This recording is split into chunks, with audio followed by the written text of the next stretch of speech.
सबैले हेर्नुहोला आज किटको कराईमा चाहिँ सुँगुरको मासु कराईमा सुकाएको मासु सकियो हेर्नुहोला यो अब मिलाउँछु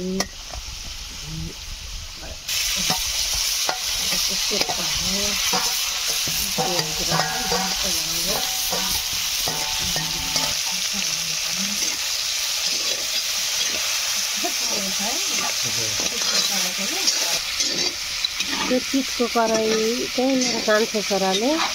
कहाँबाट ल्याएर जान्छ ए सिल्चर भन्ने ठाउँबाट ल्याएको साथी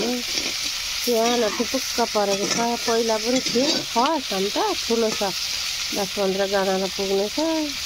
हामी धेरैजना छैनौँ 4 जना मात्रै छौँ कोही कोही मान्छे पाहुना आउँदाखेरिलाई त ठिकै हुन्छ ठुलो यतिकै त हामीलाई साह्रै ठुलो भयो के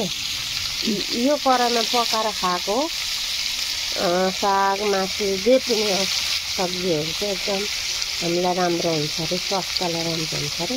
र फलाम कराईले नै भन्छ सानो ठुलो हो भनेर हामी ल्याएको किटको हो नि ए त नि किटको हो म त फलाम पो भनिराखेको छु चल अब यो चाहिँ हामीले साग लाएर खानुलाई पकाउँदैछौँ कपालाई मनपर्छ ले हेर्नु त सेकुवा है सेकुवा साथी अब मसला लाउने बेला भयो लगाइसक्यौँ अदुवा लसुन धनियाँ जिरा त्यो कुटेर हामीले लगाइसक्यौँ अब चलाउँदैछौँ अब साग धुलाएर साग लाउने हो एकछिन यो मसला चाहिँ मजाले हुनुपर्छ मसलाहरू लगाइसक्यौँ हुन्छ मङ्गो आएको आगोमा पकाएको त कस्तो मिठो हुन्छ नि त ल है साथीहरू टमाटर लगाइसकेँ मैले टमाटर लगाएँ अब चलाउने बेला भयो टमाटर लाएर एकैछिन चलाउने अब यहाँको ऐजलको चाहिँ साग यस्तो भइसक्यो अलिअलि अब जहिले पनि पाइन्छ क्या जहिले पनि पाइन्छ अहिले गएर यति साग 50 रुपियाँमा किनेर ल्याएको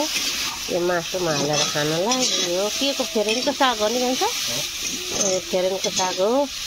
अब म चाहिँ यो साग मासुमा लगाउँदैछु हेर्नै सक्नु साथी हो अब साग लाएर उल्टाइ पल्टाइ गरेँ अब चाहिँ म ढक्ने लाएर एकैछिन छोडिदिन्छु अब ढक्ने झिकेर कस्तो भयो हेरौँ